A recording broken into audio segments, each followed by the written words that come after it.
Hi students, good morning to everyone. எல்லாரும் வீட்ல பத்திரமா சேஃபா இருக்கீங்கன்னு நம்புறேன். எல்லாரும் சேஃபா இருக்கணும்னு சொல்லிட்டு இந்த டைம்ல இறைவனை பிரார்த்திக்கிறேன். தென் எல்லாரும் நியூஸ் கேள்விப்பட்டிருப்பீங்க. கொரோனா வைரஸ் ஏற்கனவே இருந்த எஃபெக்டை விட 10% அதிகமாக இருக்கக்கூடிய எஃபெக்ட், அதாவது அந்த ஸ்ட்ரெயின்ஸை ஐசோலேட் பண்ணியிருக்காங்க, கண்டுபிடிச்சிருக்காங்கன்னு சொல்லிட்டு நியூஸ்லாம் வந்துட்டு இருக்கு.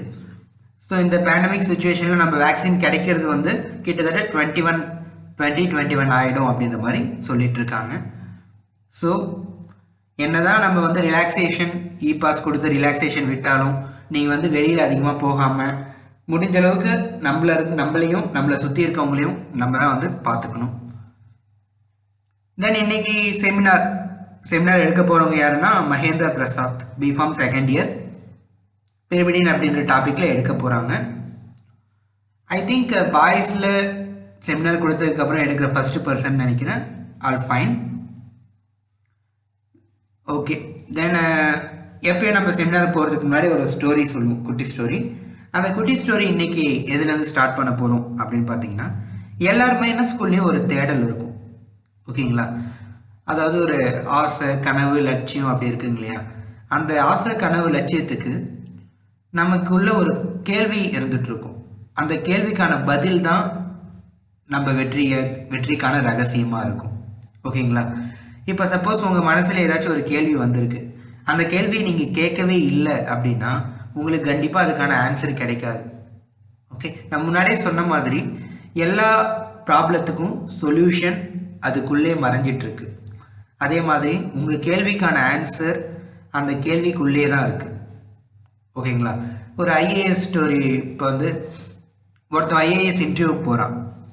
ஐஏஎஸ் இன்டர்வியூக்கு போகும்போது திடீர்னு உள்ளே என்டர் ஆகுறாங்கல்ல, என்டர் ஆகும்போது திடீர்னு ஸ்லிப் ஆகிடுது. ஸ்லிப் ஆன உடனே அவன் என்ன பண்ணுறான், கொஞ்சம் தடுக்கி விழுந்துட்டு அங்கே இன்டர்வியூவருக்கு முன்னாடி வரான். உடனே இன்டர்வியூவர்ஸ் அந்த ஐஏஎஸ் கேண்டிடேட்டை பார்த்து என்ன கேட்குறாங்க, வாட் இஸ் இட் அப்படின்னு கேட்குறாங்க. உடனே நம்ம கேண்டிடேட் என்ன சொல்றாரு, இட் இஸ் ப்ரொனவுன் அப்படின்னு சொல்லிட்டு, ஓகேங்களா? கொஞ்சம் கூட அவர் தாமதிக்கவே இல்லை. அவங்க கேட்குற கொஸ்டினையே அவர் டைரக்டா ஒரு ஆன்சர் அதுலேருந்து ப்ரிப்பேர் பண்ணிட்டாரு, ஓகேங்களா? இட்டுன்றது ஒரு ப்ரொனவுன் அப்படின்ற மாதிரி அவர் ஆன்சர் பண்றாரு. இது மாதிரி ஒரு ப்ரெசன்ஸ் ஆஃப் மைண்ட் இருக்கணும், ஓகேங்களா? அது மாதிரி எல்லா கேள்விக்குள்ளேயும் அதுக்கான ஆன்சர் ஒளிஞ்சிட்டு இருக்கிறது அப்படின்றத நீங்க தெரிஞ்சுக்கணும். நான் ஒரு கொஸ்டின் அப்படின்ற டாபிக்ல தான் நம்ம இன்னைக்கு ஒரு குட்டி ஸ்டோரி பார்க்க போறோம். அந்த ஸ்டோரி என்னன்னா, இப்போ ஒரு பெரிய தொழிலதிபர் இருக்காருன்னு வச்சுக்கோங்க. அதாவது ஒரு ஃபார்மசி ஃபீல்டில் ஒரு பெரிய கம்பெனி ஓனர் இருக்காரு. அவர் அவருடைய சக்ஸஸ் அச்சீவ்மெண்ட்ஸ் எல்லாத்துக்கும் பாராட்டுற மாதிரி ஒரு கிளப்ல என்ன பண்றாங்க, அவருக்கு அவார்ட் ஃபங்க்ஷன் வைக்கிறாங்க. அவர் ஹானர் பண்ற மாதிரி ஒரு அவார்டு கொடுக்குறாங்க. அப்போ என்ன பண்றாங்க, இவர் நல்லா கோட் ஷூட்லாம் போட்டுக்கிட்டு டிப்டாப்பாக போயிட்டு அந்த அவார்ட்லாம் வாங்கிட்டு அவார்டு வாங்கினதுக்கு அப்புறம் எல்லாம் பேசுவாங்கல்ல, அவர் பேசி முடிச்சிட்டாரு. பேசி முடிச்சதுக்கப்புறம் ஆடியன்ஸை பார்த்துட்டு உங்களுக்கு ஏதாச்சும் கொஸ்டின்ஸ் இருந்தால் கேட்கலாம் அப்படின்னு சொல்லிட்டு ஆடியன்ஸ் டர்ன்ஸ் கிட்ட விடுறாரு. அப்போ ஆடியன்ஸ் என்ன பண்ணுறாங்க அப்படின்னு பார்த்தீங்கன்னா, அந்தளவுக்கு யாரும் முன் வரலை. ஆனால் நடுவில் ஒரு ஆள் எழுந்திருக்கான். அந்த ஆள் பார்த்தீங்கன்னா கோட் ஷூட்டு, ஷூ எல்லாமே போட்டு அவனும் டிப்டாப்பாக இருக்கான். அவன் எழுந்து என்ன கேட்குறான், உங்கள் வெற்றிக்கான ரகசியம் என்ன அப்படின்னு சொல்லிட்டு கேட்குறான். உடனே நம்ம தொழிலதிபர் என்ன பண்ணுறாரு, இதை மாதிரி சீப்பான கோட் போட்டிருக்கவங்க, சீப்பான ஷூ போட்டிருக்கவங்களுக்குலாம் என்னால் பதில் சொல்ல முடியாது அப்படின்னு சொல்கிறாரு. உடனே அவன் கேள்வி கேட்டவனுடைய முகம் எப்படி நம்ம விருந்தோம்பலுக்கு சொல்லுவாங்க, விருந்து உபசரிக்கிறவங்களுடைய முகத்தை பொறுத்து தான் அந்த சாப்பிட வரவங்களுடைய முகமும் இருக்கும் அப்படின்ற மாதிரி, அனிச்ச முகம் அப்படின்னு சொல்லுவாங்க, அனிச்ச மலர் எக்ஸாம்பிள். அதே மாதிரி அந்த கொஸ்டின் கேட்டவனுடைய ஃபேஸ் என்ன ஆகுது, அப்படியே ரொம்ப டல் ஆயிடுது. சுற்றி இருக்கவங்களும் அவனே பார்க்குறாங்க. ஸோ அவன் என்ன பண்ணுறான், ரொம்ப அசிங்கப்பட்டு உட்காந்துடுறான். உடனே திரும்ப என்ன கேட்குறாரு, வேற யாருக்காச்சும் கொஸ்டின் இருக்கா அப்படின்னு கேட்குறாரு. அந்த ஆடிட்டோரியமே ஃபுல்லாக சைலண்டாக இருக்குது, யாருமே கொஸ்டின் கேட்க முன் வரல. ஆனால் லாஸ்ட்லேருந்து ஒரே ஒருத்தன் எழுந்திருக்கான். அவன் பார்த்தீங்கன்னா ஒரு சாதாரண ஒரு உடை, அவனுக்கு ஷூ கூட இல்லை, சாதாரணமாக ஒரு ஸ்லீப்பர் போட்டிருக்கான். அவன் எழுந்து கேட்குறான், என்ன கொஸ்டின் கேட்குறான்னு பார்த்தீங்கன்னா, உங்கள் வெற்றிக்கான ரகசியம் என்ன ஏற்கனவே கேட்ட அதே கொஸ்டினை திரும்ப இவன் கேட்குறான். இந்த டைம் அவர் என்ன பண்ணுறாரு தொழிலதிபர் அப்படின்னா, கொஸ்டின் கேட்டவொடனே மேடைக்கு வர சொல்கிறாரு. மேடைக்கு வர சொல்லி அவனுக்கு ஹேண்ட் ஷேக் கொடுத்து, நீ கண்டிப்பாக லைஃப்பில் பெரிய ஆளாக வருவ அப்படின்னு சொல்கிறார். உடனே எல்லாருக்குமே ஒரு சந்தேகம், ஏன் அப்படி? முன்னாடி இதே கொஸ்டின் தான் இவர் கேட்டார், அவர் அசிங்கப்படுத்தி உட்கார வச்சுட்டாரு. பட் இதே கொஸ்டினை இன்னொருத்தவங்க கடைசியில இருந்து கேட்குறான், அவனை வந்து கூப்பிட்டு பாராட்டுறாரு அப்படின்னு சொல்லிட்டு ஒரு டவுட் வருது. அந்த டவுட்டுக்கு அவரே எக்ஸ்பிளைன் பண்ணுறாரு. என்ன எக்ஸ்பிளனேஷன் கொடுக்குறாருன்னா, நான் வந்து ஃபஸ்ட்டு கொஸ்டின் கேட்டேன், அவர் வந்து தைரியமாக எழுந்து கொஸ்டின் கேட்டார், நான் வந்து அசிங்கப்படுத்திட்டேன். அசிங்கப்படுத்தினதுக்கு அப்புறம் திரும்ப நான் கொஸ்டின் கேட்கும்போது எல்லாருமே வந்து தயங்கினாங்க. ஆனால் அந்த தயக்கத்தையும் விட்டு என்ன நடக்குதுன்னு பார்த்துக்கலாம் அப்படின்றதையும் அந்த மனசோட அந்த மைண்ட் செட்டோட ஒருத்தவங்க கொஸ்டின் கேட்டான் பார்த்தீங்களா, நம்ம அசிங்கப்படுவோம்னு அவனுக்கு தெரியும், இல்லை மற்றவங்க எல்லாம் நம்மளை ஏழவனாக பார்ப்பாங்கன்னு தெரியும். பட் அவ்வளோ அசிங்கத்தையும் பொருட்படுத்தாமல் திரும்ப அதே கொஸ்டினை கேட்கணும், அதை நம்ம அந்த ஆன்சர் நம்ம தெரிஞ்சுக்கிட்டே ஆகணும் அப்படின்னு நினச்சி ஒருத்தவங்க கொஸ்டின் கேட்டான் பாருங்க, அதான் வந்து சக்ஸஸ் ஆன ஃபார்முலா. ஓகேங்களா? நீங்கள் வந்து கொஸ்டின் கேட்கணும். அந்த கொஸ்டின் வந்து மற்றவங்களை ஹர்ட் பண்ணுதா, இல்லை மற்றவங்களுக்கு என்ன சொல்கிறது, மற்றவங்ககிட்ட அதுக்கு ஆன்சர் நீங்கள் கேட்டுக்கிட்டு உங்கள் லைஃப்பை நீங்கள் டெவலப் பண்ண முடியும்னா கண்டிப்பாக அந்த கொஸ்டின் நீங்கள் கேட்கலாம். ஓகேங்களா? அந்த கொஸ்டின் வந்து இப்போ சப்போஸ் ஒரு அரசியல்வாதியை பார்த்து சாதாரண ஒரு சாமானிய மனுஷன் அவன் வந்து கொஸ்டின் கேட்குறான். அவன் கொஸ்டின் கேட்டால் கண்டிப்பாக அதோடைய ஆப்போசிட்லேருந்து வர இம்பேக்ட் அதிகமாக தான் இருக்கும்.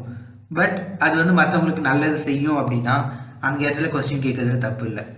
அதே மாதிரி நான் கிளாஸ் எடுக்கிறேன், கிளாஸ் எடுக்கும்போது நீங்கள் வந்து கொஸ்டின் கேட்கணும். ஓகேங்களா? கொஸ்டின் கேட்டால் தான் அந்த இடத்துல ஒரு நல்ல டிஸ்கஷன் வரும். ஓகேங்களா? அதாவது எனக்கு சப்போஸ் தெரியலன்னு வச்சுக்கோங்க, ஏதாச்சும் ஒரு ஐட்டம்ஸ் ஏதாச்சும் ஒரு டாபிக்ஸ் எனக்கு தெரியலன்னா நான் போயிட்டு ஃபர்தராக ரெஃபர் பண்ணுவேன், ரெஃபர் பண்ணிட்டு வந்து உங்களுக்கு சொல்லுவேன். ஓகேங்களா? இது மாதிரி ஒரு ஹெல்த்தி டிஸ்கஷன்ஸ் வந்து நமக்குள்ளே ஏற்படும். ஸோ முன்னாடி சொன்ன மாதிரி தேடல் உள்ள உயிர்களுக்கே வாழ்வில் பசி எடுக்கும்ன்ற மாதிரி நம்ம வந்து ஒவ்வொரு விஷயத்தையும் தேடி தேடி அலசி ஆராய்ஞ்சு பார்க்கணும், முடிஞ்ச அளவுக்கு அனலைஸ் பண்ணணும். ஓகேங்களா? நீங்கள் பேசுகிற வார்த்தையிலேருந்து நீங்கள் செய்கிற செயல்லேருந்து எல்லாத்தையுமே வந்து ஒன் டைம் அனலைஸ் பண்ணிவிட்டு அதுக்கப்புறம் அதை பாருங்கள். உங்களுக்குள்ள ஒரு கொஸ்டினை கேட்டுக்கோங்க. ஓகேங்களா? அதே மாதிரி உங்கள் வாழ்க்கையில் எவ்வளோ அசிங்கப்பட்டாலும் அதுக்காக நீங்கள் ஸ்ட்ரக் ஆகிட்டு நிற்காம அதுலேருந்து எப்படி மீண்டு வர்றது அப்படின்னு சொல்லிட்டு பார்க்கணும். இது அசிங்கப்படுறது அப்படின்ற இதில் வந்து பார்த்தீங்கன்னா ஒரு லைஃப் லெசன், அதாவது ரியல் லைஃப் இன்ஸ்பிரேஷன் ஒருத்தவங்களை சொல்லணும்னு பார்த்தீங்கன்னா, இப்போ ரீசெண்டாக ரிட்டையர்ட் ஆன எம்எஸ் டோனி அவங்க வந்து பார்த்தீங்கன்னா ஸ்டார்டிங் ஸ்டேஜில் எவ்வளோ ஃபெயிலர்ஸ். ஓகேங்களா? அதாவது அவருடைய அவருக்கு கூட அவருடைய சமகாலத்தில் இருந்த யுவராஜ் சிங் அவங்களாம் வந்து நல்லா ஷைன் ஆகிட்டு இருந்த டைமில் இவருக்கு வந்து வாய்ப்பே கிடைக்கல. பட் அந்த டைமில் வந்து திரும்பியும் இவர் வந்து போராடி அந்த ரயில்வேலாம் வேலை செஞ்சு திரும்ப வந்து சைட் பை சைட் இவருடைய ப்ராக்டிஸ் வந்து மேற்கொண்டு அதுக்கப்புறம் வந்து என்ன பண்ணுறாரு, திரும்ப வந்து இந்தியன் டீமில் மென் இன் ப்ளூவாக வந்து நிற்கிறாரு. வந்து நின்னதுக்கப்புறமும் அவருக்கு ஃபஸ்ட்டு 3 மேட்ச் அவ்வளோவா வரலை. பட் அந்த டைமில் அவர் எவ்வளோ அவமானத்தை சந்திச்சிருப்பார். அதே மாதிரி அவர் வந்து எந்த அளவுக்கு அந்த அவமானங்கள், எந்த அளவுக்கு கமெண்ட்ஸ் எல்லாத்தையும் வந்து தூக்கி போட்டுட்டு எப்படி வந்து அவர் சக்ஸஸ் ஆகிருக்காரு அப்படின்றது ஒரு ரியல் லைஃப் இன்ஸ்பிரேஷன். ஓகேங்களா? நான் பார்த்தவங்களில் நிறைய பேர் வந்து ஸ்டேட்டஸ்லாம் வச்சுருந்தீங்க அவருடைய ரிட்டைர்மெண்ட் பார்த்து. இப்போ அவங்க போனாங்கன்றத ஃபீல் பண்ணாமல் அவங்க நம்மக்கிட்ட என்ன கொடுத்துட்டு போயிருக்காங்க அப்படின்ற பாசிட்டிவை எடுத்துக்கோங்க. ஓகேங்களா? அவங்க வந்து எப்படி ஒரு கஷ்டத்துலேருந்து அதையும் நம்ம சவாலாக எடுத்து நம்ம எப்படி ஜெயிக்கணுன்ற ஒரு இது கொடுத்துட்டு போயிருக்காங்க. நெக்ஸ்ட் வந்து எவ்வளோ கஷ்டமான ப்ராப்ளத்தையும் எப்படி ஈஸியாக ஹேண்டில் பண்ணும், எப்படி கூலாக ஹேண்டில் பண்ணும் அப்படின்ற ஒரு ஃபார்முலாவை கொடுத்துருக்காங்க. ஸோ எல்லாத்தையும் எல்லார்கிட்டையும் இருக்கிறத நல்லதை ஆராய்ச்சி எடுத்து கெட்டதை தூக்கி போட்டுருங்க. ஓகேவா? Okay students, let's go into the seminar. All the best கண்ணா. ஹலோ ஃப்ரெண்ட்ஸ், நான் தான் உங்கள் மகேந்திர பிரசாத். எல்லோரும் எப்படி இருக்கீங்க? நல்லா இருக்கீங்களா? எல்லாம் வீட்லேயே சேஃபாக இருங்க. Stay home, stay safe. இன்றைக்கி நம்ம பார்க்க போகிற டாபிக் 6 மெம்பர் ஹெட்டிரோ சைக்கிள்ஸ்லேருந்து பிரமிடின். வாங்க டாபிக் உள்ளே போகலாம். அப்படி உள்ள என்னதான் இருக்கு முருகேசா?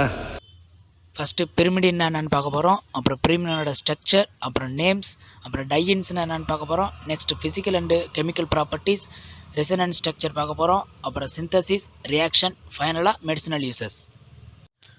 ஓகே, ஃபஸ்ட்டு பிரிமிடின் அப்படின்னா என்னன்னு பார்த்துடலாம். பிரிமிடின் அப்படின்னாக்கா 6 மெம்பர் ஹெட்டிரோசைக்கிள் ரிங்கில் 2 நைட்ரஜன் ஃபஸ்ட் அண்டு தேர்டு பொசிஷனில் அட்டாச் ஆகிருந்ததுனாக்கா அதுக்கு பேர் தான் பிரிமிடின். ஓகே, நெக்ஸ்ட்டு ஸ்ட்ரக்சர் பார்க்கலாம். ஸ்ட்ரக்சரில் ஹெட்ரோசைக்ளிக் ரிங், அதாவது 6 மெம்பர் ரிங் இருக்குது. அதில் ஃபஸ்ட் அண்டு தேர்டு பொசிஷனில் நைட்ரஜன் ப்ரெசென்ட் ஆகிருக்கு. ஸோ இது பிரிமிடின். அடுத்து இதோட molecular formula C4H4N2. Next IUPAC name 1,3 டைஅசாபென்சீன்.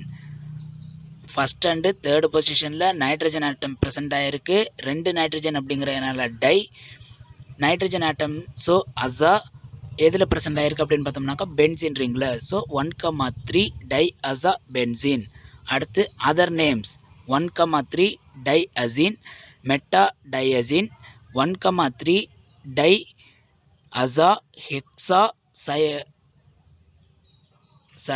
1,3 diaza cyclohexa, 1,3 5-ட்ரையின். நெக்ஸ்ட் நாம் பார்க்க போகிறது டயசீன்ஸ். டயசீன்ஸ் அப்படின்னாக்கா ஒன்றும் இல்லை, 6 மெம்பர் ரிங்கில் 2 நைட்ரஜன் ப்ரெசென்ட் ஆகிருந்தது அப்படின்னாக்கா அதுக்கு பேர் தான் டயசீன்ஸ். டயசீன்ஸில் மொத்தம் 3 டைப்ஸ் இருக்குது. பைரிமிடின், பைரசீன், பைரிடசீன்.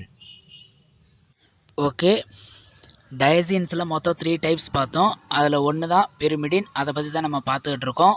மீதி 2 இது என்னான்னு பார்த்தோம்னாக்கா ஃபஸ்ட்டு பைரசீன்.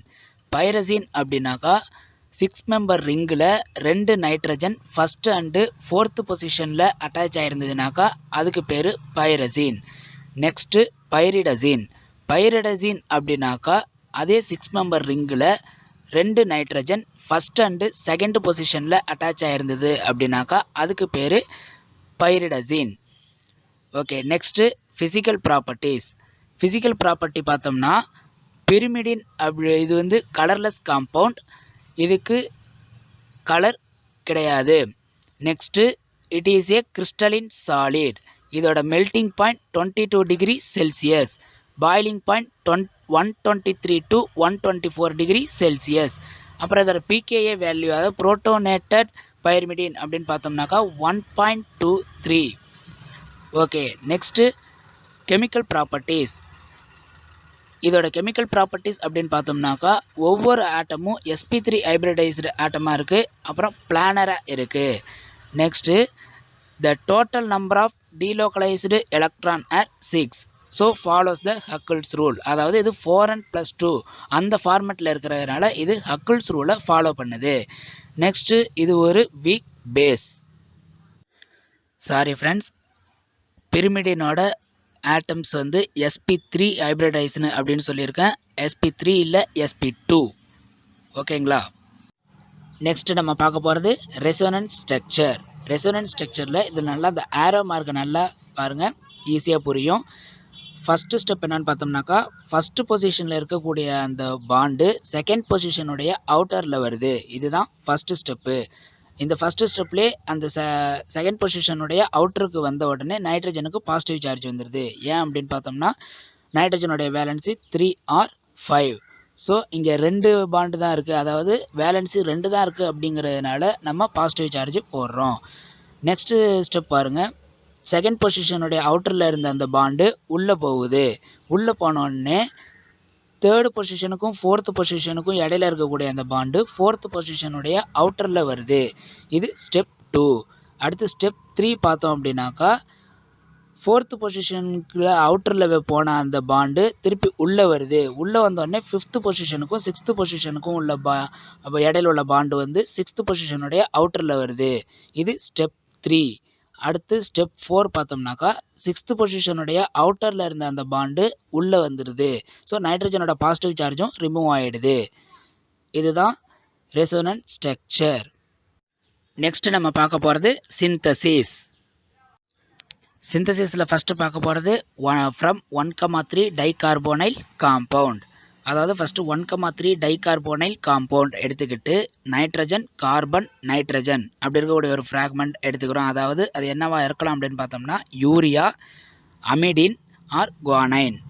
ஓகே, ஃபஸ்ட்டு அந்த 1,3 டைகார்போனைல் காம்பவுண்டை எடுத்துக்கிறோம். நெக்ஸ்ட்டு அந்த ஃப்ராக்மெண்ட் எடுத்துக்கிறோம். எடுத்துக்கிட்டு in the presence of base to form 2,4,5,6 tetra methyl pyrimidine.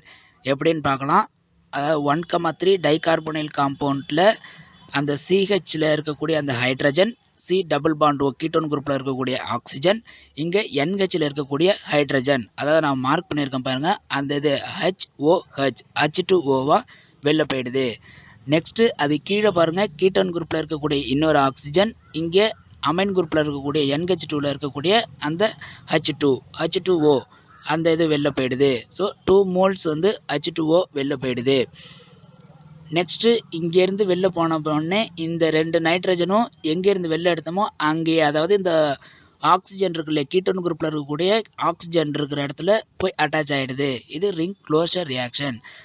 அங்கே மேலே டாப்பில் பாருங்கள், சி டபுள் பாண்ட் ஓவில் ஒரு பாண்டு வந்து இங்கே ஷிஃப்ட் ஆகிற மாதிரி போட்டிருக்கேன். ஏன் அப்படின்னாக்கா, இங்கே சி டபுள் பாண்ட் ஓ இருக்குது, அந்த ஓ போயிட்டு மீதி அந்த டபுள் பாண்ட் இருக்குது. இங்கே நைட்ரஜன், அதாவது NHக்கு கீழே 2 பாண்ட் இருக்குது, அங்கே போய் சேர்ந்தது அப்படின்னாக்கா நைட்ரஜனோட வேலன்சி 5 இல்லைனா 3, ஆனால் இங்கே போனோடனே 4 பாண்ட் ஆகிடுது. ஸோ வேலன்சி வந்து பேலன்ஸ் ஆகலை. ஸோ இந்த ஒரு பாண்டு வந்து இங்கே ஷிஃப்ட் ஆனதுக்கு அப்புறமா பாண்டு வேலன்சி 3 ஆகிடுது. ஸோ நமக்கு தேவையான பிரிமிடின் ஸ்ட்ரக்சர் கிடச்சிருது. நெக்ஸ்ட்டு நம்ம ஒரு எக்ஸாம்பிள் பார்க்கலாம். எதுக்கு அப்படின்னாக்கா, ஃப்ரம் 1,3 டைகார்போனைல் காம்பவுண்ட் அந்த சிந்தசிஸ் பார்த்துருந்தோம், அதுக்குள்ள ஒரு எக்ஸாம்பிள். ஃபஸ்ட்டு டைஎத்தில் மலோனேட் எடுத்துக்கிறோம், ப்ளஸ் யூரியா கூட ரியாக்ட் பண்ணுறோம் ப்ரெசன்ஸ் ஆஃப் சோடியம் ஈத்தாக்சைடு.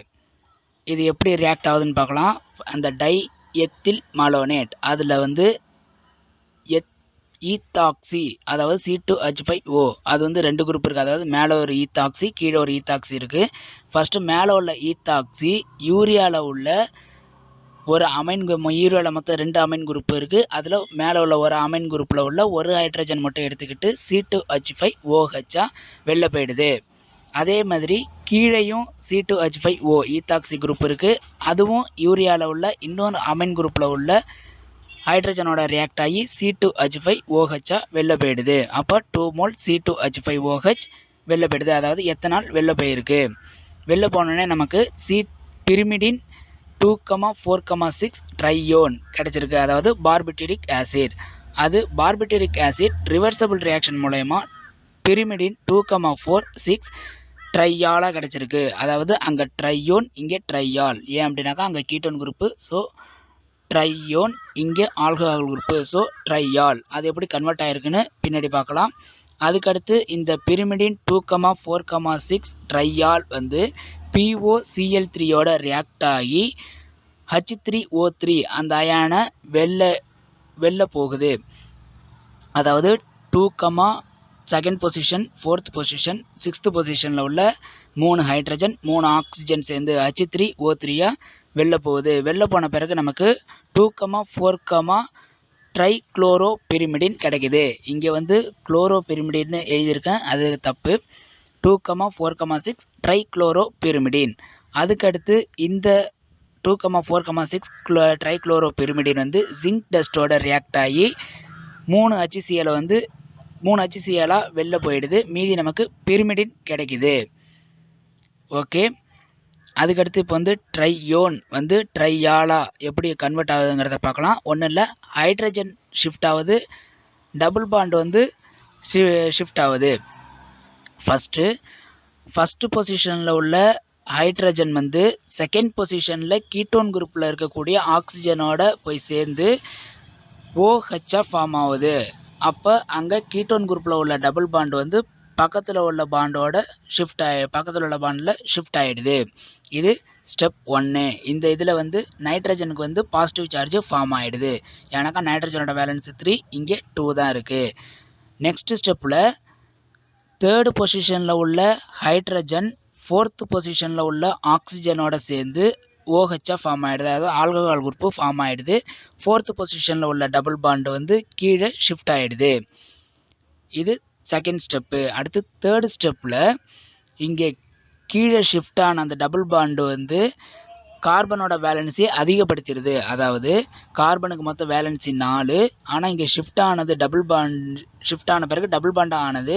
அதில் ஒரு 2 பாண்டு, அடுத்து கீழே ஒரு பாண்டு, கார்பனில் ஒரு 2 ஹைட்ரஜன் இருக்குது, மொத்தம் 5 ஆகிடுது. அதனால் CH2லேருந்து ஒரு ஹைட்ரஜன் வந்து 6th பொசிஷனில் உள்ள ஆக்சிஜனோட ரியாக்ட் ஆகி ஆல்கஹால் குரூப்பாக மாறிடுது. அப்போ அங்கே உள்ள கீட்டோன் குரூப்பில் உள்ள பாண்டு வந்து பக்கத்தில் ஷிஃப்ட் ஆகிடுது. அப்போ நமக்கு 3 இடத்துலையும், அதாவது 2nd position, 4th position, 6th position, 3த்துலேயும் நமக்கு ஆல்கஹால் ஃபார்ம் ஆகிடுது. அதேமாதிரி பாண்டும் ஷிஃப்ட் ஆகி நமக்கு வேலன்சியும் கரெக்டாக ஆகிடுது. நெக்ஸ்ட் நம்ம பார்க்க போகிற சிந்தசிஸ் ஃப்ரம் 2,4 டைக்ளோரோபிரிமிடின்.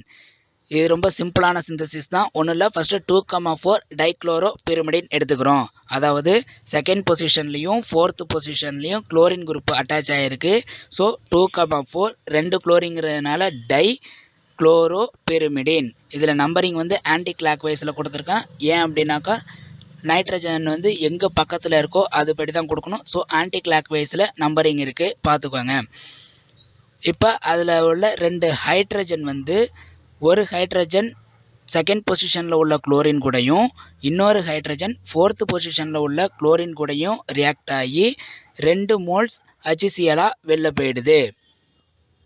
வெளில போன பிறகு நமக்கு பிரிமிடின் ஸ்ட்ரக்சர் கிடச்சிருது. நெக்ஸ்ட்டு நம்ம பார்க்க போகிற சிந்தசிஸ் ஃப்ரம் ஃபார்மமைடு. ஃபஸ்ட்டு நம்ம 1,1 3,3 டெட்ரா ஈத்தாக்சி ப்ரோப்பேன் எடுத்துக்கிறோம். அது கூட 2 மோல்ஸ் ஃபார்மமைடு எடுத்துக்கிறோம். In the presence of Al2O3 aluminium tri oxide to form pyrimidine. எப்படின்னு பார்க்கலாம். ஃபஸ்ட்டு நம்ம 1,1 3,3 டெட்ரா ஈத்தாக்சி ப்ரோப்பேன் அதோட மாலிகுலார் ஃபார்முலாவை கால்குலேட் பண்ணிக்கலாம். ஃபஸ்ட்டு வந்து இங்கே CH2 இருக்குது. ஃபஸ்ட்டு நம்ம வந்து கார்பனோடைய மாலிகுலார் ஃபார்முலா கால்குலேட் பண்ணலாம். இங்கே CH2ல் ஒரு கார்பன், CHல் ஒரு கார்பன், கீழே ஒரு CH இருக்குது, அதில் ஒரு கார்பன், அங்கே OC2H5 அது மாதிரி மேலே ஒன்று இருக்குது, கீழே ஒன்று இருக்குது. அதை தான் 2 மோல்ஸ் இருக்குது இல்லையா, OC2H5 அதை வந்து 2 டைம்ஸ் எழுதியிருக்கேன் மேலே. அதேமாதிரி கீழே 2 டைம்ஸ் இருக்கிறதுனால கீழே 2 டைம்ஸ் எழுதிக்கிறேன். எதுக்காக அப்படின்னாக்கா நம்ம வெளில வந்து எடுக்கும்போது ஈஸியாக நமக்கு புரியணுங்கிறதுக்காக எடுத்து எழுதியிருக்கேன் இதுமாரி. இப்போ கார்பன் வந்து எவ்வளோ இருக்குது அப்படின்னு நம்ம வந்து பார்த்தோம்னாக்கா CH2ல் ஒரு கார்பன், CHல் ஒரு கார்பன், கீழே ஒரு CH இருக்குது, அதில் ஒரு கார்பன், 3 கார்பன் ஆச்சு. இங்கே OC2H5ல் மேலே ஒரு 2 கார்பன் இருக்குது, அதிலே இன்னொரு 2 கார்பன் இருக்குது. அப்போ மேலே ஒரு 4 கார்பன் இருக்குது, அதே மாதிரி கீழேயும் ஒரு 4 கார்பன் இருக்குது. அப்போ 4 + 4 8, இங்கே ஒரு 3, அப்போ மொத்தம் 11 கார்பன் இருக்குது. அப்போ கார்பன் வந்து 11. அடுத்து ஹைட்ரஜன் கால்குலேட் பண்ணோம் அப்படின்னாக்கா OC2H5 மேலே வந்து 2 டைம்ஸ் எழுதியிருக்கோம் இல்லையா, அதில் வந்து 5 + 5 10 இருக்குது. அதேமாதிரி கீழேயும் 5 + 5 10 இருக்குது. அப்போ 20. இங்கே CH2ல் ஒரு 2, மேலே CHல் 1, கீழே ஒரு CHல் 1, மொத்தம் 4. அப்போ இங்கே 20 + 4 24 இருக்குது ஹைட்ரஜன். அடுத்து ஆக்சிஜன் எவ்வளோ இருக்குதுன்னு பார்க்குறோம். மேலே ஒரு 2, கீழே ஒரு 2, மொத்தம் 4 ஆக்சிஜன் இருக்குது. அப்போ மாலிகுலார் ஃபார்முலா பார்த்தோம்னாக்கா C11H24O4. அடுத்து ஃபார்மமைடோட மாலிகுலார் ஃபார்முலா கால்குலேட் பண்ணலாம். 2 டைம்ஸ் இருக்கிறதுனால இதையும் 2 டைம்ஸ் தனித்தனியாக எழுதியிருக்கேன். கார்பன் வந்து 2, ஹைட்ரஜன் வந்து ஃப்ரண்ட்டில் ஒரு 2 இருக்குது, அப்புறம் வந்து லாஸ்ட்டில் NH2ல் மொத்தம் மேலே ஒரு NH2 கீழே ஒரு NH2 இருக்குது. அப்போ 2 + 2 4, ஃப்ரண்ட்டில் ஒரு 2, மொத்தம் 6, ஹைட்ரஜன் 6. அடுத்து ஆக்சிஜன் 2, நைட்ரஜன் 2. அப்போ இதோட மாலிகுலார் ஃபார்முலா எவ்வளோன்னு பார்த்தோம்னாக்கா கார்பன் 2, ஹைட்ரஜன் 6, ஆக்சிஜன் 2, நைட்ரஜன் 2. அடுத்து பிரிமிடினுடைய மாலிகுலார் ஃபார்முலா பார்க்கலாம். அது பிகினிங்லேயே நம்ம பார்த்துருக்கோம். என்னன்னாக்கா C4H4N2. எதுக்காக இது இப்படி சொல்கிறோம் அப்படின்னாக்கா நமக்கு பிரிமிடினுக்கு பிரிமிடின் நம்ம எழுதணும் அப்படின்னாக்கா கார்பன் 4, ஹைட்ரஜன் 4, நைட்ரஜன் 2 இருந்தால் போதுமானது. இப்போ நமக்கு வந்து நிறையா இருக்குது இல்லையா, அப்போ அதை வந்து எப்படி வெளில எடுக்கலாம் அப்படிங்கிறத பார்க்கலாம். இங்கே 1,1 3,3 டெட்ரா ஈத்தாக்சி ப்ரோப்பேன் அதில் வந்து C2O C2H5 இருக்குது இல்லையா, அதில் இருந்து அதையும் இங்கே ஃபார்மமைடில் NH2ல் ஒரு ஹைட்ரஜனையும் எடுத்து ஒரு எத்தில் ஆல்கஹால் குரூப்பை வெளில எடுக்கலாம். அதே மாதிரி கீழே அது இருக்குது இல்லையா, OC2H5, அப்புறம் ஃபஸ்ட்டில் இங்கே எடுத்துருக்கோம் இல்லையா NH2ல் ஒரு ஹைட்ரஜன், அதுலேயே இன்னொரு ஹைட்ரஜனையும் எடுத்து OC2H5, அதாவது அது கூட ஹைட்ரஜன் சேர்ந்து எத்தில் ஆல்கஹால் 2 மோல்ஸ் வெளில போயிடுச்சு. அதே மாதிரி கீழே OC2H5 இங்கே அமைன் குரூப்லேருந்து ஒரு ஹைட்ரஜன் எடுத்து எத்தில் ஆல்கஹாலாக வெளில போயிடுது. இன்னொரு C2H5O இருக்குது. இங்கே இன்னொரு அதே அமைன் குரூப்பில் இன்னொரு ஹைட்ரஜன் இருக்கு இல்லையா, அதோட சேர்ந்து எத்தில் ஆல்கஹாலாக வெளில போயிடுது. அப்போ இங்கே அமைன் குரூப்பில் இருக்கிற மேலே இருக்கக்கூடிய அமைன் குரூப்லேயும் சரி, கீழே இருக்கக்கூடிய அமைன் குரூப்லேயும் சரி எந்த ஒரு ஹைட்ரஜனுமே இல்லை. ஓகேவா? இப்போ நம்மளுக்கு இவ்வளோ இது அதாவது 4 மால்ஸ் எத்தில் ஆல்கஹால் வெளில எடுத்திருக்கோம். இப்போ நம்ம மாலிகுலார் ஃபார்முலாவை கால்குலேட் பண்ணுறோம். அதாவது எத்தில் ஆல்கஹால் எடுத்தது போக மீதி எவ்வளோ இருக்குது அப்படிங்கிறத நம்ம கால்குலேட் பண்ணோம் அப்படின்னாக்கா, இங்கே கார்பனில் CH2ல் 1, CHல் 1, இங்கே கீழே ஒரு CH இருக்கு இல்லையா, அந்த 3 கார்பன் மட்டும்தான் இருக்குது. மீதி இந்த C2H5 உள்ளது எல்லாத்தையும் நம்ம எடுத்தாச்சு. அதேமாதிரி ஹைட்ரஜன்லேயும் CH2லையும் CH அதில் இருக்கிறது மட்டும்தான் நம்மளுக்கு ஹைட்ரஜன் இருக்குது. மீதி எல்லாமே ரிமூவ் ஆகிட்டு இல்லையா. அப்போ C3 இருக்குது, ஹைட்ரஜன் 4 இருக்குது. அதேமாரி இப்போ ஃபார்மமைடுக்கு நம்ம கால்குலேட் பண்ணோம் அப்படின்னாக்கா, கார்பன் 2 இருக்குது, ஹைட்ரஜன் 6 இருந்ததில் அமைன் குரூப்பில் உள்ள 4 ஹைட்ரஜனுமே ரிமூவ் ஆகிட்டு மீதி 2 ஹைட்ரஜன் தான் இருக்குது. ஆக்சிஜன் அப்படியே இருக்குது, நைட்ரஜன் அப்படியே இருக்குது. அப்போ C2H2O2N2 இருக்குது. இப்போ இந்த 1,1 3,3 டெட்ரா ஈத்தாக்சி ப்ரோப்பேனில் மீதி இருக்கக்கூடிய அந்த கார்பன் ஹைட்ரஜனையும் ஃபார்மமைடில் இருக்கக்கூடிய மீதி இருக்கக்கூடிய அந்த கார்பன், ஹைட்ரஜன், ஆக்சிஜன், நைட்ரஜன் எல்லாத்தையும் நம்ம ஒன்றா சேர்த்தோம் அப்படின்னாக்கா எவ்வளோ கிடைக்குது அப்படின்னு பார்க்கும்போது இங்கே கார்பனில் இங்கே 2, அங்கே 3, அப்போ கார்பனில் மொத்தம் 5 இருக்குது. ஹைட்ரஜனில் இங்கே 4, இங்கே 2, மொத்தம் 6 இருக்குது. ஆக்சிஜன் 2 இருக்குது, நைட்ரஜன் 2 இருக்குது. அது இன்னும் நம்ம எதுவுமே எடுக்கலை. இப்போ நமக்கு பிரிமிடினுக்கு தேவையான கார்பன், ஹைட்ரஜன், நைட்ரஜன் 3த்தையும் நம்ம எடுத்துக்கிறோம். எதுலேருந்து அப்படின்னாக்கா 2த்தையும் சேர்த்து ஆட் பண்ணோம் இல்லையா, அந்த இதுலேருந்து எடுத்தோம்னாக்கா அதில் கார்பனில் 5 இருக்குது, நமக்கு பிரிமிடினுக்கு 4 போதும். அப்போ C4 எடுத்துக்கிறோம். அடுத்து ஹைட்ரஜனில் 6 இருக்குது, நமக்கு 4 போதும். 6லேருந்து 4 எடுத்துக்கிறோம். அடுத்து ஆக்சிஜன் தேவையில்லை, நைட்ரஜன் 2 தேவை, அதை எடுத்துக்கிறோம்.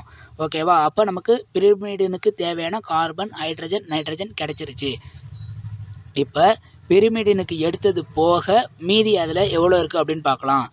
கார்பன் 5 இருந்தது, 4 எடுத்துக்கிட்டோம். மீதி கார்பன் 1 இருக்குது, ஹைட்ரஜன் 6 இருந்துச்சு, 4 எடுத்துக்கிட்டோம். மீதி 2 இருக்குது.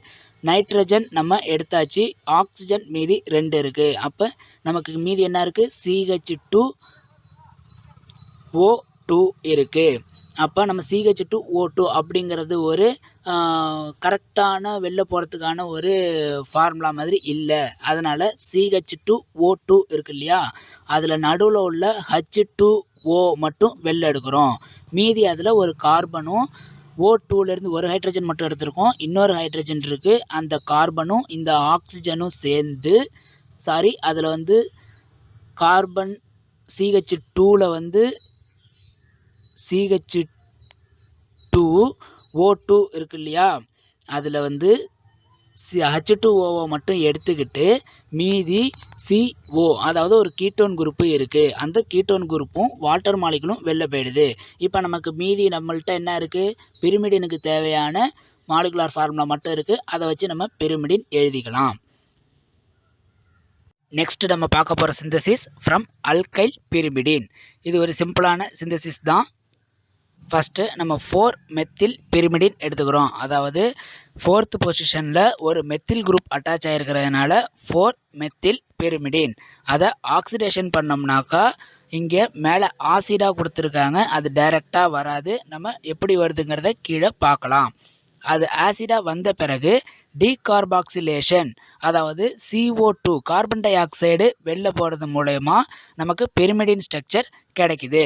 ஓகே, இப்போ எப்படி ஆக்சிடேஷன் ஆனது அப்படிங்கிறத கீழே பார்க்கலாம். ஃபஸ்ட்டு இந்த 4 மெத்தில் பிரிமிடின் அதை எழுதியிருக்கேன். அதை ஆக்சிடேஷன் பண்ணுறோம். அதாவது ஆல்கஹால் ஆக்சிடேஷன் பண்ணனா ஆல்கஹாலை ஆக்சிடேஷன் பண்ணோம்னாக்கா ஆல்டிஹைடாக மாறும். ஆல்டிஹைடை ஆக்சிடேஷன் பண்ணால் ஆசிடாக மாறும். ஓகேவா, இங்கே வந்து டைரெக்டாக கொடுத்துருக்காங்க. இப்போ ஃபஸ்ட்டு மெத்தில் குரூப் இருக்குது, அதை ஃபஸ்ட்டு நம்ம ஆல்கஹாலாக கன்வெர்ட் பண்ணுறோம், அதுக்கப்புறம் ஆல்டிகைடாக மாற்றுறோம், லாஸ்ட்டாக நம்ம ஆசிடாக மாற்றிக்கலாம். ஃபஸ்ட்டு எப்படி மெத்தில் குரூப்பு ஆல்கஹாலாக மாறுதுன்னு பார்க்கலாம். மெத்தில் குரூப்பை அதாவது 4 மெத்தில் பிரிமிடினை ஆக்சிடேஷன் பண்ணோம்னாக்கா இதிலேருந்து ஒரு ஆக்சிஜன் போயிட்டு அந்த மெத்தில் குரூப்பில் சேரும். அப்போ ஏற்கனவே அங்கே கார்பனோட வேலன்சி கரெக்டாக இருக்கா, அதுக்கப்புறம் CH3க்கு பக்கத்தில் ஒரு பாண்டு போட்டு ஓ போட்டோம் அப்படின்னாக்கா கார்பனோட வேலன்சி 5 ஆகிடும். அதனால் CH2OH அப்படின்னு எழுதுகிறோம். அப்போ இங்கே நமக்கு CH2OH அப்படின்னாக்கா மெத்தில் ஆல்கஹால் அதாவது மெத்தனால் கிடச்சிருச்சு. இப்போ நமக்கு ஆல்கஹால் குரூப்பு வந்துருச்சு. அதுக்கடுத்து நம்ம ஆக்சிடேஷன் பண்ணுறோம். ஆக்சிடேஷன்னாக்கா gain of oxygen or loss of hydrogen நம்ம படிச்சிருக்கோம். அப்போ செகண்ட் ஸ்டெப்பில் நம்ம ஆக்சிடேஷன் பண்ணும்போது CH2வில் உள்ள 2 ஹைட்ரஜன் மாலிகுல் மட்டும் வெளில போயிடுது.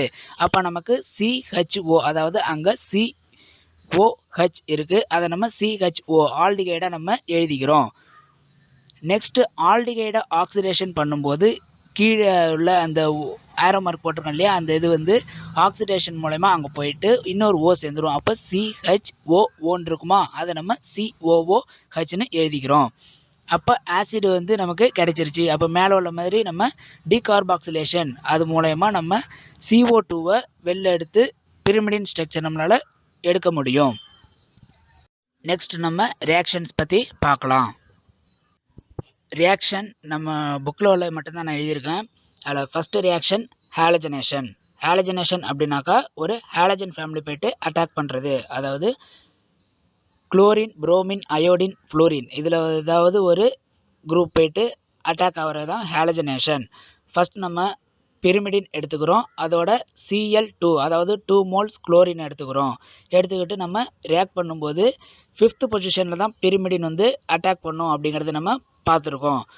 அப்போ அந்த குளோரின் 2 குளோரின் இருக்கிறதில் ஒரு குளோரின் போயிட்டு 5th பொசிஷனில் உள்ள ஹைட்ரஜனை அட்டாக் பண்ணி HCl வெளில போயிடுது. மீதி நமக்கு 5 குளோரோ பிரிமிடின் கிடைக்குது in the presence of aluminium trichloride.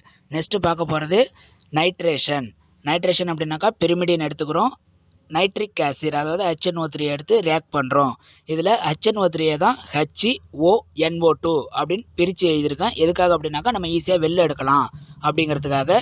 இதில் வந்து H2O அதாவது 5th பொசிஷனில் உள்ள ஒரு ஹைட்ரஜனும் நைட்ரிக் ஆசிடில் உள்ள ஒரு HO ஃபஸ்ட்டில் எழுதியிருக்கேன் இல்லையா, HONO2வில் HO மட்டும் சேர்ந்து 5th பொசிஷனில் உள்ள ஹைட்ரஜன் சேர்ந்து H2Oவாக வெளில போகுது. நமக்கு மீதி 5 நைட்ரோ பிரிமிடின் கிடைக்குது. நெக்ஸ்ட் நம்ம பார்க்க போகிற ரியாக்ஷன் சல்ஃபோனேஷன். சல்ஃபோனேஷன் அப்படின்னாக்கா H2SO4 சல்ஃபூரிக் ஆசிடோட ரியாக்ட் ஆகுது. எதுனாக்கா பிரிமிடின் ப்ளஸ் சல்ஃபூரிக் ஆசிட். அதில் அந்த H2SO4 தான் HHOSO3 அப்படின்னு எழுதியிருக்கேன். இதுவும் நம்ம ஈஸியாக எடுக்கலாம் அப்படிங்கிறதுக்காக தான்.